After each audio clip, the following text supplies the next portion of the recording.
Somehow the acoustics in the hall are pretty bad. It's hard to hear all the questions from the audience.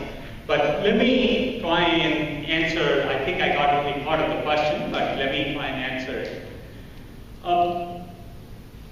If you ask me 10 years from now, will technology play a large part in education? Yes, it will. A lot has been happening, especially in the last year or so. MOOCs is the big area. I think prior to the last 12 months in education, people were applying very rigid measures to education as opposed to being adaptive and agile and learning. In the last year, new experimentation has started. Do I believe the current MOOC model? No, I don't.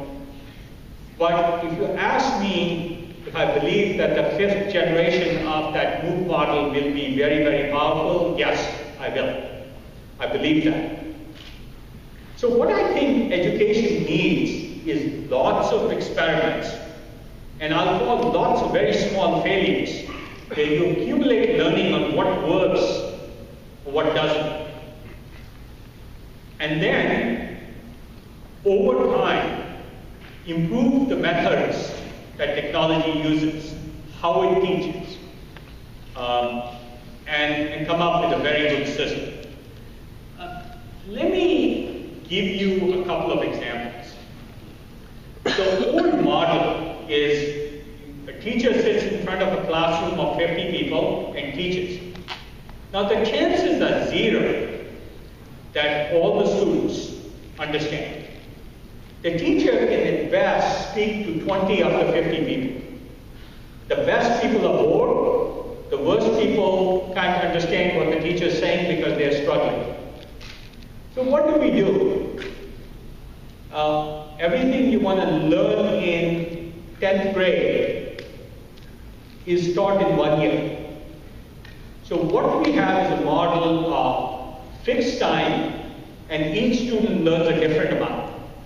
What you want is the same learning, but variable time. Not fixed time and variable learning. You want fixed learning and variable time. Different people learn in different ways. Different people learn at different speeds. Even the path of learning is different. So my wife runs a non-profit called CK12.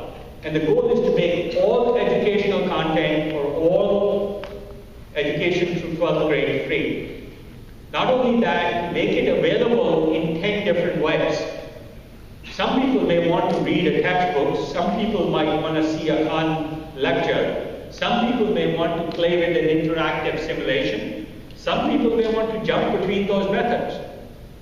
So first we need to create an environment in which this experimentation can work. Then we need to collect lots of data. Then we got to apply machine learning and artificial intelligence techniques to say, for each kind of student, what's the best way to teach them? I think after we go through all these iterations, will be when we come up with a good education system. Now, as a startup, you have to make sure that you try a lot of these experiments, but don't bet your company on one. You have to run your business in some safe way so you can stay in business, and then on the periphery, try a lot of these experiments.